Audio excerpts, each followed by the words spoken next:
খারাপ। আজকে আবার একটু আলোচনা করব বাংলাদেশে কেন বারবার আওয়ামী ফ্যাসিবাদের উত্থান ঘটে। আসেন এটা আরেকবার একটু বুঝে দেখি। আগের এপিসোডে আলাপ করেছিলাম, আরেকবার একটু বুঝে দেখি।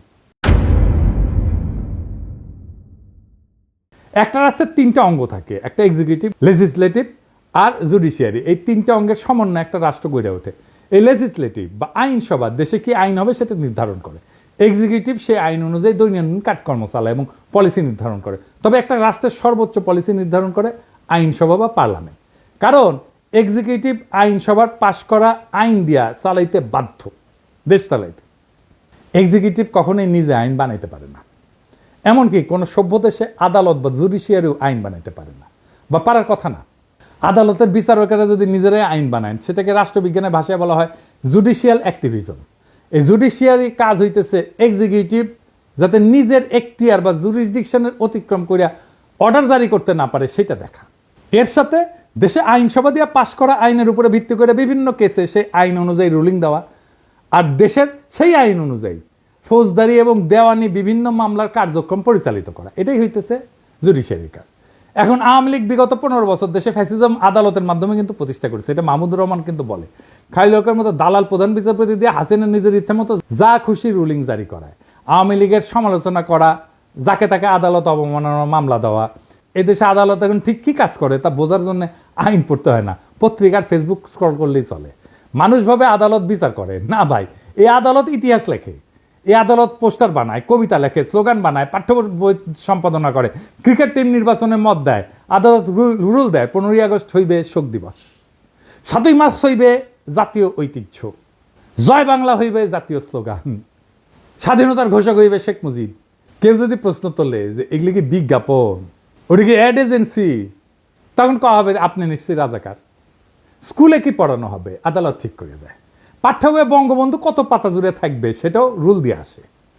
বিশ্ববিদ্যালয়ের নাম কি হবে, গার্ডেনের নাম কি হবে, হাসপাতালের নাম কি হবে, সব জায়গায় আদালতের নাক ঢুকে। এমনই একটা আদালত। আর এই আদালতের বিচারপতি আমাদের সাথে পলিটিক্স করেছিল। ওই কইছিল যে আমরা শপথবদ্ধ রাজনীতিবিদ, ওই কইছিল এ না ওর ভাই আবার এমপি ছিল আওয়ামী লীগের। এমনকি একবার তো আদালতে রিট হয়, বাংলাদেশ ক্রিকেট টিম কেন মুশফিককে নিতেছে না, কেন তামিম বাদ। ভাগ্য ভালো আদালত বলেনি কে ওপেনিং করবে, কে শেষ ওভারে বল করবে। ধর্মের ব্যাপারেও আদালত কিন্তু বলে যে বিসমিল্লাহ থাকবে কি থাকবে না, ভাস্কর্য থাকবে। তো আদালত এখন ইসলামিক স্কলার আর ইতিহাসবিদ দুইটাই।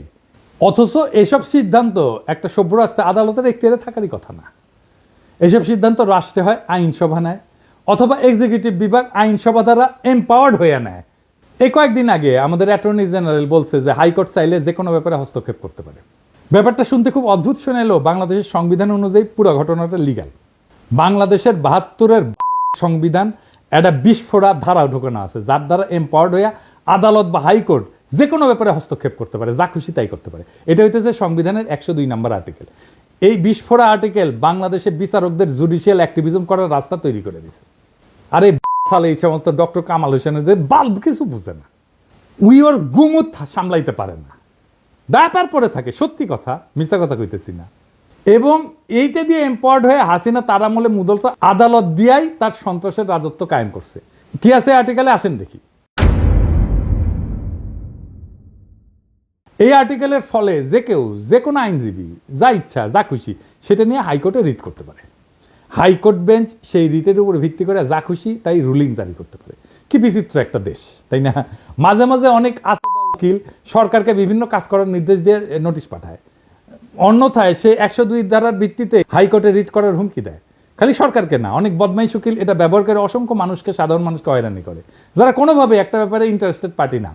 সেই সমস্ত ব্যাপারে বদমাইশ উকিলরা বিভিন্ন হাস্যকর আইনি নোটিশ পাঠায় 102 আর্টিকেলের উপরে ভিত্তি করে, এবং আদালত সেটার উপর ভিত্তি করে রুলিং পর্যন্ত দেয়। এই ইন্টারেস্টেড পার্টিকে এটা একটু বুঝে নেই। যে কোনো সভ্য দেশে কেবলমাত্র ইন্টারেস্টেড পার্টি কোনো ব্যাপারে মামলা করতে পারে। ইন্টারেস্টেড পার্টি বলতে আইনের ভাষায় বোঝানো হয় এমন কেউ যার উক্ত মামলার ফলাফলে সরাসরি স্টেক আছে বা সরাসরি গেইন অথবা লসের আউটকাম আছে। যেমন ধরেন কোন এক সংবাদপত্র লিখছে যে আমি এটা চোর, ধরেন আমি অমুক তারিখে অমুক জায়গায় অমুক লাগাইছি, চুরি করেছি, আমি জানি যে আমি লাগাই নাই, চুরি করি নাই, কিন্তু ওই সংবাদ প্রকাশের ফলে আমার মানহানি হয়েছে। কোন সভ্য দেশে মানহানির মামলা করার অধিকার একমাত্র আমার নিজেরই আছে। আমি এই মামলার একমাত্র ইন্টারেস্টেড পার্টি, বুঝছো? এই মামলার আউটকাম মানে ফলাফল একমাত্র আমার জিতা বা হারের সম্ভাবনা আছে।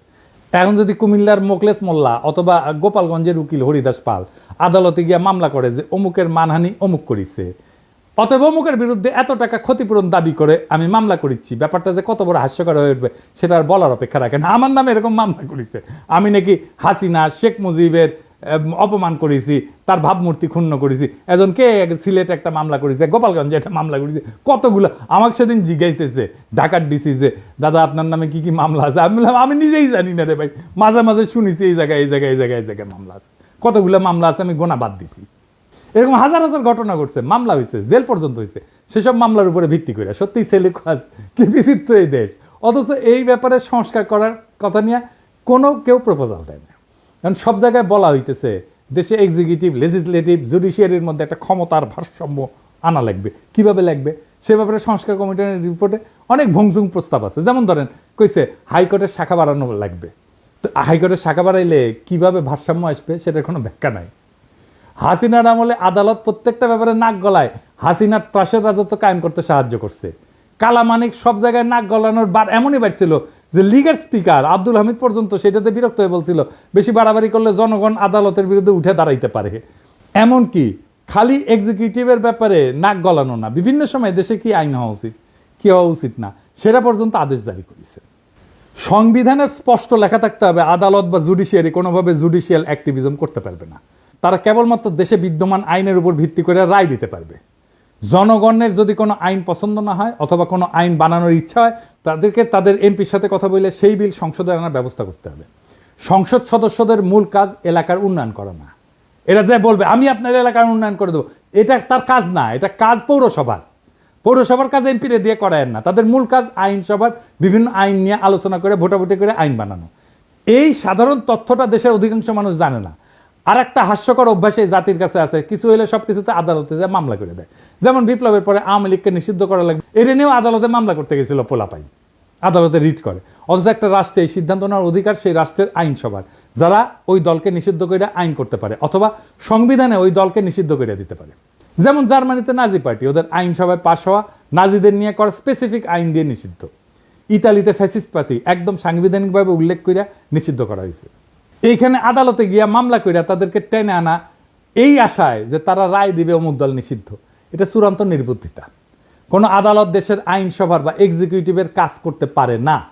আজব চিন্তা ভাবনা সবার। এটা গেল জুডিশিয়ারির ব্যাপারে কথা। এখন আসি এক্সিকিউটিভ আর লেজিসলেটিভ মানে আইনসভার মধ্যে ব্যালেন্স অফ পাওয়ার নিয়ে। বাংলাদেশে বারবার ফ্যাসিজম তৈরি হয় কারণ দেশের সংবিধানে পার্লামেন্টারি শাসন ব্যবস্থা। এখানে আইনসভার নিয়ন্ত্রণে যেই মানুষ আর পার্টি, সে একই মানুষ আর পার্টি নির্বাচনের মাধ্যমে একবার দেশের এক্সিকিউটিভ ব্যবস্থার কর্ণধারার সর্বেসর্বা হয়ে ওঠে। যদি এক্সিকিউটিভ আর লেজিসলেটিভ, নির্বাহী এবং আইন একই মানুষের অধীনে থাকে তাহলে এটাই ফ্যাসিজম।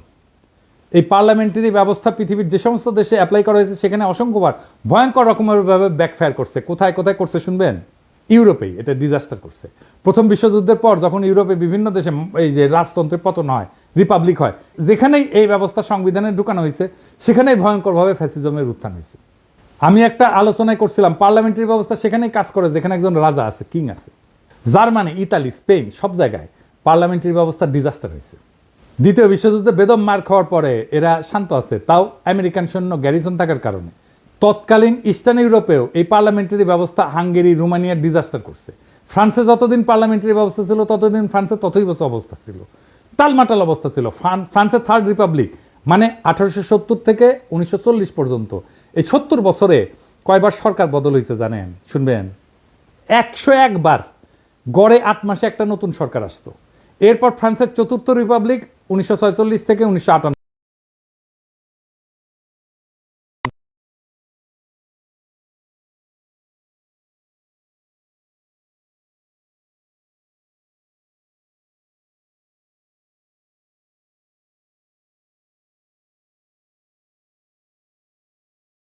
হয়। তাহলে সেটা ইউরোপে যেখানে ইনস্টিটিউশন অনেক স্ট্রং সেখানেই ভয়াবহ ডিজাস্টার করে।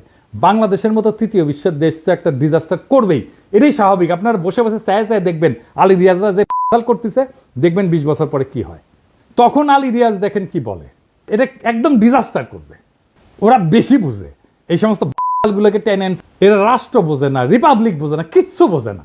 আলী রিয়াজও বুঝে না, মনে করে ভাব দেখায় বুঝে, কিছুই বুঝে না। আচ্ছা দেখেন, আপনারা তো জানেন আমার তো কিছু সামান্য হইলে একটু ধারণা আছে, তাই না? আমার সাথে আলাপ করেছে, করেনি, আলাপ করবে না আমার সাথে, কারণ জানে আমার সাথে আলাপ করতে আসলে 5 মিনিট টিকবে না এগুলো।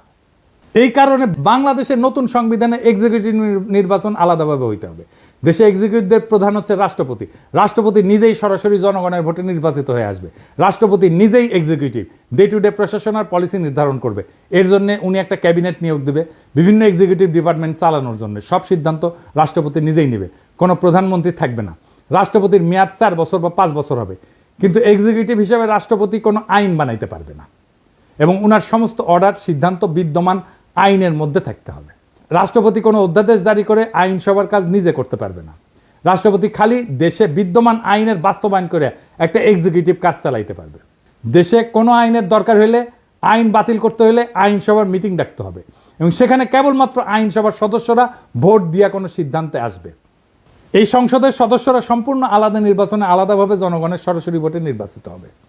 দেশে যখন এক্সিকিউটিভ আর লেজিসলেটিভ মানে নির্বাহী এবং আইন এইভাবে সম্পূর্ণ সেপারেট হয়ে যাবে, তখন কেবল দেশে ফ্যাসিজমের উত্থান ঠেকানো যাবে। দেশের বাজেট আইনসভা পাশ করবে, এবং পার্লামেন্ট রাষ্ট্রপতিকে যেই বাজেট দিবে, রাষ্ট্রপতি সেই বাজেট দিয়ে ওই অর্থ বছরের ব্যয়ভার বহন করবে। এখন সরকার বা এক্সিকিউটিভ চাইলে বা প্রাইম মিনিস্টার চাইলে যে কোনো মানুষের উপরে চাপাই দিতে পারে কর, কারণ এক্সিকিউটিভ আর আইনসভা একই জিনিস। তো রাষ্ট্রে এই দুইটা বিভাগ যদি একই হয়, তাহলে এটাই তো ফ্যাসিজম আর স্বৈরাচার। এই সমস্ত সুশীলদের মাথায় ঢুকিচ্ছে না, আমি এটা বুঝি না। প্রেসিডেন্সিয়াল ব্যবস্থাতে রাষ্ট্রপতি চাইলেই কর বাড়াইতে বা কমাইতে পারবে না, এবং ক্ষমতা সম্পূর্ণভাবে আইনসভার উপরে ন্যস্ত থাকবে। কিন্তু প্রাইম মিনিস্টার হাসিনা পারে। আইনসভার কাজ হবে আইন নিয়ে। রাষ্ট্রপতির মেয়াদের মাঝখানে আইনসভার একটা নির্বাচন থাকা লাগবে, মিড টার্মের মতো, যাতে জনগণ তাদের মতামত প্রকাশ করতে পারে রাষ্ট্রপতির টার্মের মাঝখানে। এই জন্যেই আইনসভার একটা সদস্যের মেয়াদ হবে 2 থেকে 2.5 বছরের মতো। সংবিধানে কোনো 70 অনুচ্ছেদ থাকবে না, কারণ যেহেতু রাষ্ট্রপতি আলাদাভাবে নির্বাচিত এবং মেয়াদ নির্দিষ্ট, আইনসভায় দল বদল কইরা অথবা দলের বিপক্ষে ভোট দিয়া সরকার ফেলায় দেওয়ার কোনো প্রশ্নই আসতেছে না। প্রত্যেকটা সদস্য নিজের বিচার বুদ্ধির উপর ভিত্তি কইরা কোনো বিলে ভোট দিবে। রাষ্ট্রপতি যদি নিজের ইমেজ আর যোগ্যতায় একবার নির্বাচিত হয়ে আসে, এবং তাহলে রাষ্ট্রের এক পক্ষের আর এক পক্ষের পাঁচ আটার কোনো প্রশ্নই ওঠে না। সুপ্পোজ এরকম হাসিনার কদমবুচি করতো, সেটা আর হবে না। গত 3 মাস ধরে মাননীয় প্রধানমন্ত্রীকে সালাম করতে গেলে উনি আমার সালাম নিতেন না। তা আমি দেখতাম যে ওনার চরণের ধুলো আমি পাই না। আমার মিশ্র প্রতিক্রিয়া হচ্ছিল যে উনি কেন আমার সালাম নেন না, না থাক বলে। এটাই বিএনপি আর জিয়াউর রহমানের আসল অরিজিনাল ভিশন। জিয়াউর রহমান আলাদাভাবে রাষ্ট্রপতি নির্বাচনে ওসমানীকে হারায় নির্বাচিত হয়েছিলেন। সংসদ নির্বাচন আলাদাভাবে হয়। রাষ্ট্রপতি সরকার ব্যবস্থার সাথে পাওয়ারফুল সংসদ আর প্রত্যেকের একটা ওয়েল ডিফাইন্ড জুরিসডিকশন, এটাই একমাত্র বাংলাদেশে ফ্যাসিবাদ ঠেকানোর উপায়। আলী রিয়াজ যে টোটকা দিছে যে সংসদ নেতার প্রধানমন্ত্রী আলাদা ব্যক্তি হবে, এটা একটা সলিউশন। আমি এটা নিয়ে এপিসোড করেছি না? এর ফলে কি হবে? এর ফলে হাসিনা প্রধানমন্ত্রী হয়ে সুপ্পু মার্কা কাউকে সংসদের প্রধান বানাবে। এইসব প্রথম আলোর সুশীল প্রগতিশীলদের হাতুড়ে চিকিৎসা নিতে নিতে এই জাতি আর দেশ মরণ প্রায়। এটা যে কোনো মহল্লে বন্ধ করতে হবে। রাষ্ট্রপতি শাসিত সরকার ব্যবস্থা, যেখানে রাষ্ট্রপতি খালি সংসদে পাশ করা আইন আর বাজেটের উপর ভিত্তি করে অর্ডার জারি করতে পারবে, যেখানে কোনো জুডিশিয়াল অ্যাক্টিভিজম থাকবে না, একমাত্র এটাই হইতে পারে বাংলাদেশকে চিরতরে ফ্যাসিবাদ থেকে মুক্ত করতে। আজ আমরা ইতিহাসের এমন এক সন্ধিক্ষণে দাঁড়ায় আছি, যেখানে আর একটা আবার ভুল মানেই গোটা ভবিষ্যৎ হারানোর সামিল। আমরা সময় দিতে পারি না সেই সব তথাকথিত সংস্কারকদেরকে, যারা শতবার ব্যর্থ হয়েছে, তবু আবার তাদের সেই পুরানো ফর্মুলা চাপাই দিতে চায়। না, এইবার আর হবে না। এই দেশের জনগণ এখন জানে গণতন্ত্র মানে পোস্টারে লেখা কথা না, জনগণের হাতে থাকা আইনের মালিকানা। জনগণ এখন বুঝে গেছে, বিচার ব্যবস্থা যখন ফ্যাসিবাদের হাতিয়ার হয়ে ওঠে, তখন তার সংস্কার না, প্রয়োজন হয় রূপান্তরের। আমরা চাই না আর একটা হাসিনা, আর একটা বাকশাল, আর একটা মুজিব, আর একটা 72-এর ক্লোন রাষ্ট্র। আমরা চাই এমন এক নতুন শাসন ব্যবস্থা, যেখানে আইনসভা, নির্বাহী এবং বিচার ব্যবস্থা পরস্পরকে নিয়ন্ত্রণ করবে। প্রভু না, হবে পর্যালোচক, যেখানে রাষ্ট্রপতি হবে জনগণের সরাসরি ভোটে নির্বাচিত এবং সংসদ হবে মুক্ত বিবেকের মঞ্চ, কোনো নেতার পদচুম্বনের জায়গা না। প্রিয় দেশবাসী, এটাই সেই সময় যখন ইতিহাস তৈরি হয়। প্রশ্ন একটাই, আপনি কি এই ইতিহাস গড়ে ওঠার অংশ হবেন, না এই জাতির আর একটা প্রতারণার সাক্ষী হয়ে থাকবেন? আসেন, সুশাসনের জন্য, জবাবদিহিতার জন্য এবং সবচেয়ে গুরুত্বপূর্ণ এই দেশটাকে ভালোবাসার জন্য একটা